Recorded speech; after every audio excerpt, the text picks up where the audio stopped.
Hello, guys and gals, and this is part 2 of our reading of Rod Serling's Twilight Zone.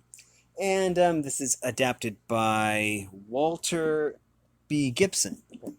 We are going to go over the copyright information, and I don't know where she was found. Just going to finish uploading this video. There we go. Anyways, now let's go over the the copyright information, which is super important here. Here we go. And it's going to be on your screen too. Rod Serling's The Twilight Zone is copyright 1963 by Cayuga Productions Incorporated. Rod Serling's Twilight Zone Revisited is copyright 1964 by Cayuga Productions Incorporated. All rights reserved. This 1983 edition is published by Bonanza Books and distributed by Outlet Book Company Incorporated, Random House Corporation. The book was previously published as two separate works entitled Rod Serling's The Twilight Zone and Rod Serling's Twilight Zone Revisited. And it's printed in the United States, and all of the information is there on your screen. If you want to read it, I'm not going to bother right now. In the last part, we read the foreword, and then we read The Ghost of Ticonderoga. Now,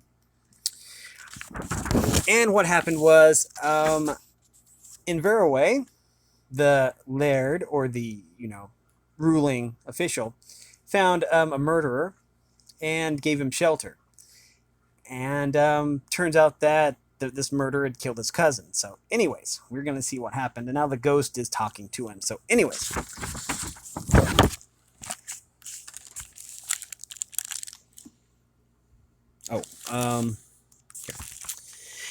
Ian's lips barely moved as he spoke in a hollow tone. Shield not the murderer. In Verway, blood must be shed for blood.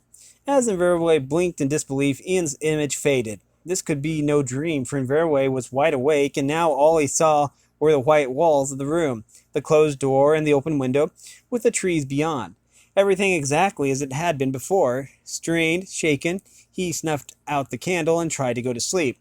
With morning, Verway was morose. His family said nothing about Ian's death, and he in turn kept silent. The hunt was on again for McNiven, who had last been seen headed over the hill and was thought to be boxed in this area. And Verway rode out on his horse and ran into Drummond with a group of uniformed fencibles from the neighboring village. Take care if you meet up with McNiven's laird. With blood already on his hands, he will not stop at another murder. He is a desperate man. And dangerous, Drummond warned. Desperate McNiven might be, but more fearful than dangerous. Cannily, Verway inquired. This tavern fight between Ian and McGines, was it a fair one? I mean McNiven. This tavern fight between Ian and McNiven, was it a fair one? Aye, it might be said so, Drummond admitted grudgingly, but only because Ian was quick to turn around before McNiven could dirk him in the back, as he would have gladly. McNiven won because he had the longer knife, though he fought fair when Ian forced him to it, but will not hold that in McNiven's favor. Once we find him, he'll die like the dog he is. They were closing in upon the glen to scour it as McNiven had feared, and as Verway had anticipated later in the day, Verway joined the searchers there, carrying a knapsack with him. He knew that they would never find the secret cave, and when they had finally gone, Verway climbed to the cave and quietly called McNiven, who came cautiously from the foxhole. Here's food again, announced Verway, but I can shield you no longer. They have searched the glen, so you now are free to escape as best you can. But what if they are still close by?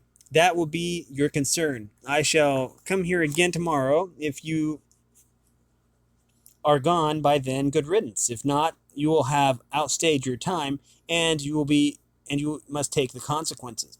Verway left the glen and returned home, satisfied that he had done his duty both towards his unwelcome guest McNiven, and the uninvited ghost of his cousin Ian. At dinner, the laird was more his usual self.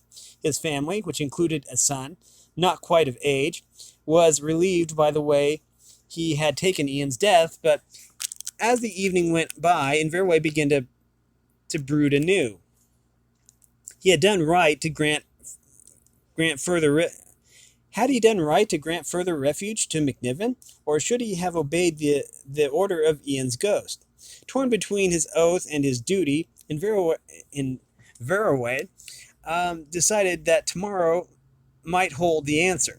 He went to bed, but before snuffing out the candle, he reached for the book of prophecies again, wondering how much it had influenced him. As he glanced through the pages, the candles flickered as before, and a shadow crept across the opened volume. Inverway looked up slowly. Again he saw the figure of his cousin Ian, and from the slow-moving lips came the same accusation. Shield not the murderer, Inverway. Blood must be shed for blood. But I have talked with McNiven today, Inverway whispered. He is no longer under my protection. Yet you still demand that blood must be shed for blood? Inverway's own words echoed from the surrounding walls, as though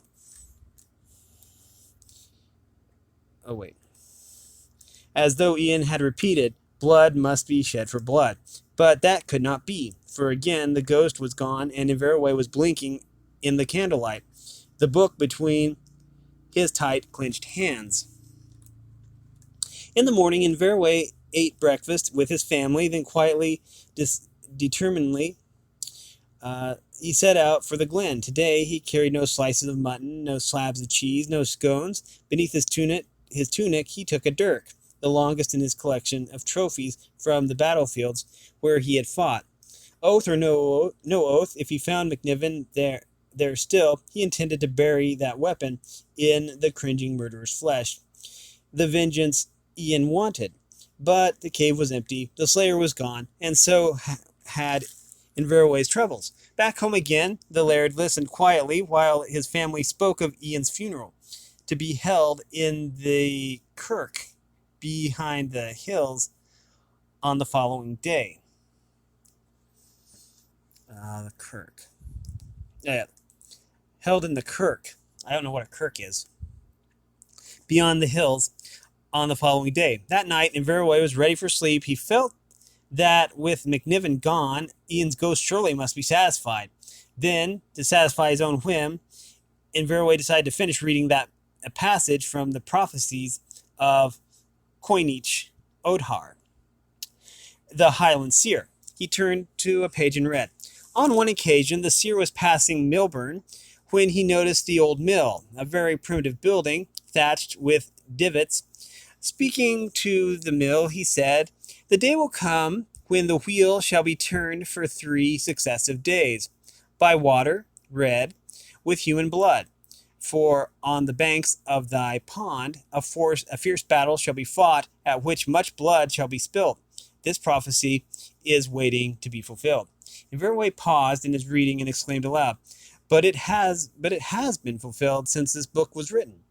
I know that mill, for it is close by Culloden, where the Duke of Cumberland scattered the Pretender's army. Much blood was spilt there, much blood. Inverway's words trailed as the candles flickered, and a shadow fell across the page. Inverway looked up to see the ghost of Ian Campbell, its face as pale, its body as gory as before. From the ghostly lips came a croak. Much blood shall be spilt. Now, there can be no other way. I told you, Inverway, shield not the murderer. Blood must flow for blood. But I am not shielding him, protested Inverway. He has gone his way at my order. With blood still on his hands, came the stern answer. Blood that must some day be avenged. I warned you twice, but you did not heed me. Now it is with your own blood that you must pay. Once more we shall meet, Inverway. Then you shall pay. But where? We shall meet again at Ticonderoga. Remember, in Verway, Ticonderoga? The word trailed away even as the figure vanished, and in Verway, not knowing whether to be dismayed or relieved, found himself repeating the strange name uttered by his cousin's ghost. Ticonderoga, Ticonderoga. With morning, Inverway and his family journeyed to the village where the body of Ian Campbell lay in state, a tragic victim to the murderer, McNiven, who somehow had escaped from the very midst of the avenging clans.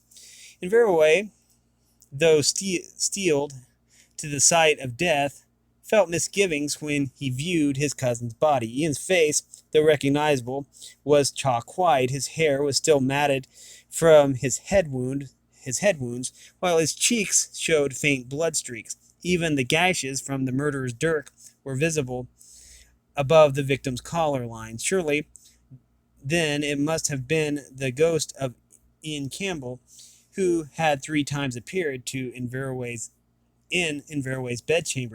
bedroom, to utter an ominous prophecy that could be summed in a single word: Ticonderoga. After the funeral, Inverway found time to ask Drummond, the other man who witnessed the fatal fray, if they had ever heard Ian speak that name. They shook their heads. Once back home, the laird kept repeating Ticonderoga, in frequent undertones, until he noticed that his family and friends were studying him with worried glances.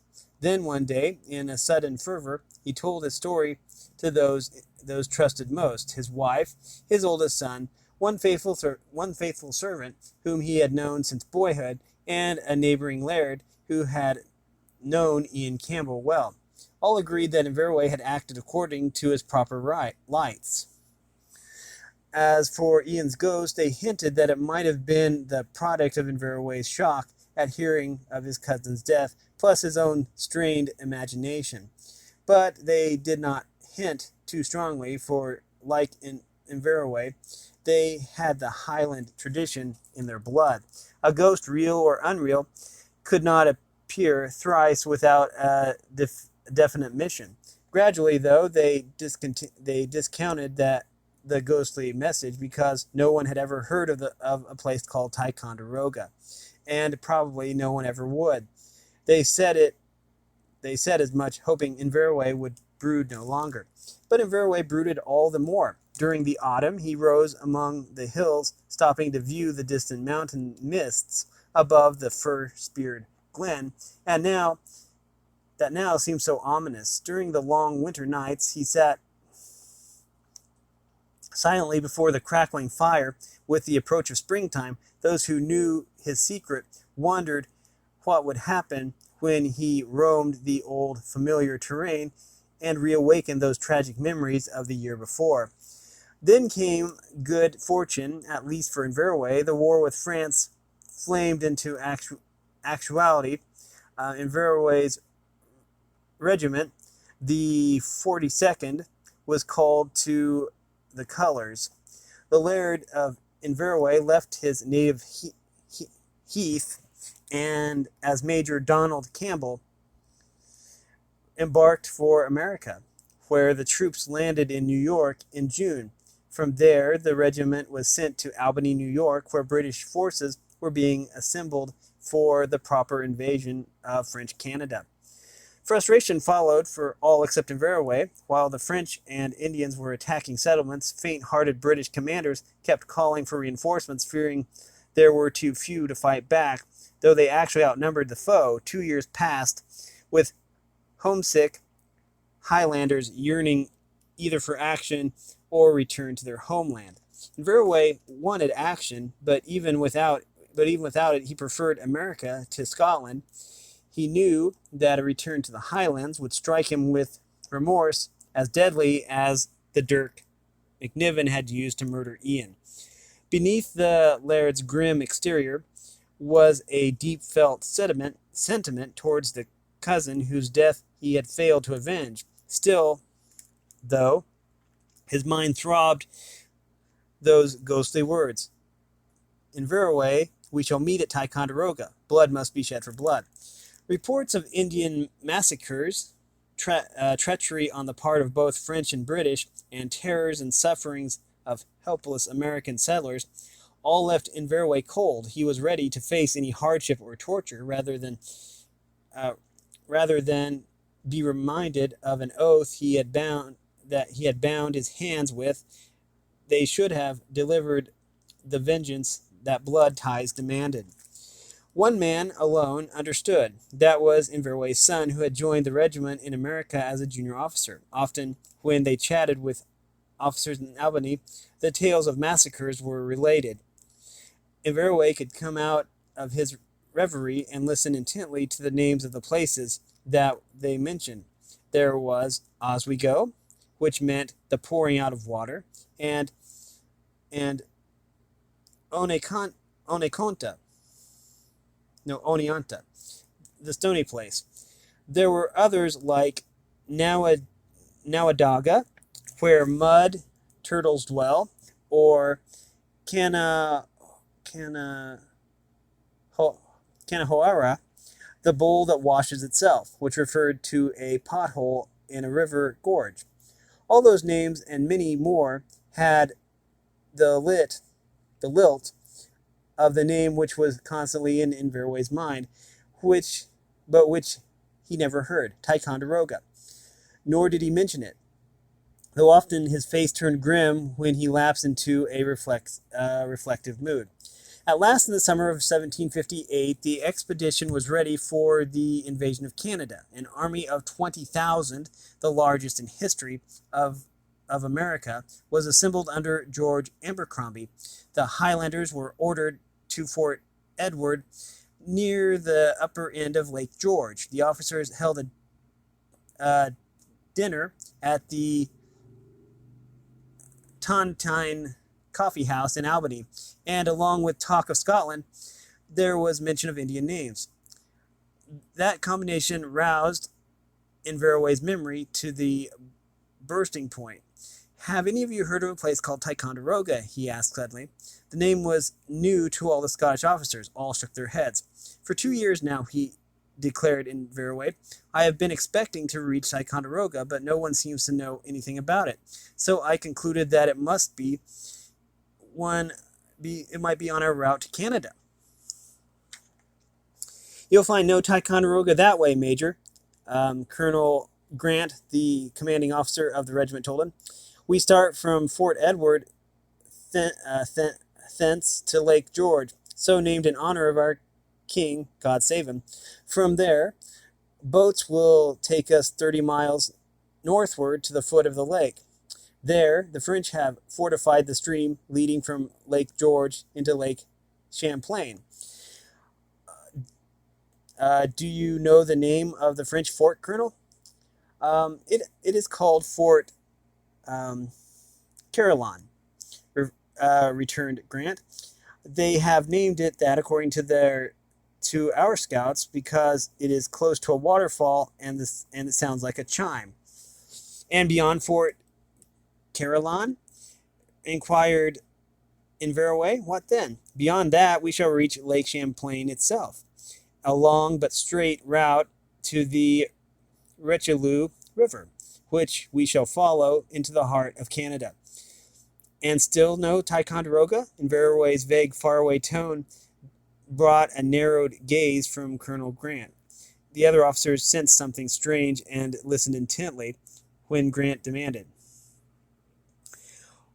"Where did you hear that name, Ticonderoga, Major, and from whom?" Inverway studied the faces at the tables about him, felt an overwhelming urge to tell them all. "I heard it in Scotland from the ghost of a man who had never left the Highlands," he said. The flickering candles on the walls, the rough-hewn beams, and darkened panels added to the drama as Inverway launched into the tale that explained his moodiness of the past 2 years. He told how he had met McNiven, the vow that he had given the murderer, the accusation uttered by his cousin's ghost, and the prophecy of a future meeting at Ticonderoga. The other officers sat silent when Inverway finished. The younger ones were half amused, expecting the story to turn into a joke, but when they glanced at Inverway's son, he gave them a warning gesture. Colonel Grant caught the sign and eased the situation with due solemnity. He raised his glass. A toast to Ticonderoga, he proposed, if there is such a place. If not, let us drink to ourselves and success to our cause. The next day, the Highlanders marched to Fort Edward. From there, they continued to Lake George and joined the army that was embarking in hundreds of large, flat-bottomed rowboats, some with supply rafts in tow. The army included red-coated English grenadiers, colonial militia in varied uniforms, and green-clad rangers who formed the advance guard and scouted the paths and landing places along the lake's 30-mile shore. While the Highlanders were being assigned their boats, Colonel Grant was called to a meeting of George Abercrombie's staff. With him, the colonel took a young lieutenant to make any necessary notes. The orders concerned the disposition of the various troops. The disposition of the various troops when they reached the lower end of Lake George. But since that depends upon the positions held by the French, detailed descriptions were given to the terrain towards Lake Champlain. Among the reporting scouts was an Indian of the friendly Mohawk tribe, who delivered a harangue that was translated sentence by sentence by a ranger who served as an interpreter. The enemy has moved out from their fort, the ranger interpreted, which is close to a place where the waters meet. We are expecting more men from Canada, so unless we attack them soon, we can never drive them from their place between the lakes. During the Indian speech, Colonel Grant twice caught the word that was familiar. As the interpreter was leaving, Grant asked him, "Can you repeat exactly what the Indian told you?" "Why, yes," he said, "that the enemy has moved out." No, I mean, can you repeat it in the Indian's own language?" The ranger reflected, then went into the language that the Indian had used. As he finished, Grant commented, "Twice you used the word Ticonderoga. What does it mean?" "Either where the waters meet or between the lakes, which is about the same thing," explained the ranger. "That's what the Indians call the place where the French built Fort Carillon, Ticonderoga." Colonel Grant turned to the young lieutenant beside him. Say naught of this to Major Campbell," the colonel warned, "nor for that matter to anyone. After the story that the major told in Albany, it might shake their confidence. Even the boldest men become superstitious on the eve of battle." That afternoon, the Highland Regiment embarked as part of the vast flotilla that stretched half the length of the 30-mile lake. Inveruway, looking from the bow of the whaleboat, was fascinated by the scene ahead. The long, narrow surface of Lake George had the glint of a Scottish loch, nestled amid woods and mountains. It impressed the other Scots the same way, but only Inveruway suffered pangs of regret when his thoughts harkened back to his native highlands. Okay. Others watched Inveruway, guessed what was on his mind, but none made mention of it, least of all Colonel Grant. When the regiment encamped that night on the point that jutted from the west shore, Inveruway sat alone, still wrapped in thought, while the others chatted or sang songs of their homeland. Cannily, Colonel Grant did not even approach Inveruway, feeling that a chance remark or even a glance might bring up the name Ticonderoga. If so, the colonel was sure that his own face might give some inkling of what he had learned. With morning, a mist lay over the lake. It lifted gradually as the boats plied the smooth blue water, and new scenes of magnificence were revealed.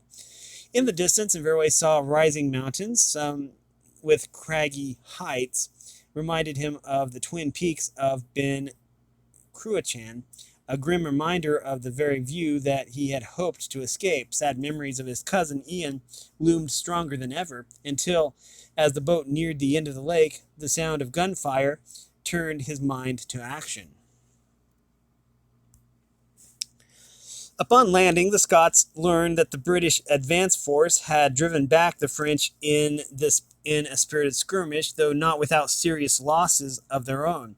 That night, outposts were placed in the woods, and the next day the British advanced in greater numbers, forcing the French back to their earthworks on the slope leading up to Fort Carillon. On the third day, General Abercrombie decided to drive the French from those defenses so that he could besiege Fort Carillon and prevent Montcalm, the French commander, from receiving reinforcements. So instead of waiting to bring up cannon from rafts on Lake George, Abercrombie ordered a direct assault by the English Grenadiers and the Royal Americans, with Grant's Highlands being held in reserve. This did not please the Scottish regiment. Some of these dark-kilted veterans had belonged to the 42nd when it had been known as the Black Watch and famed for its fighting qualities. So George Grant conferred with various officers, advising them how to control their men if they became impatient, but he did not summon Major Campbell to any of these meetings. Of all officers, Inverway had been the closest to his military duties, making such advice unnecessary. We have been reading from Rod Serling's The Twilight Zone, 26 Unforgettable Explorations into the Realm of the Supernatural. And we are going to give props to, because it was adapted by Walter B. Gibson. Now, if you like this content, make sure you like and subscribe and ring the bell so you know when I upload. Also, if you want to support me in any way, or if you want to join the Discord server, all that information will be in the description below. As always, thanks for watching, everyone, and have a great day.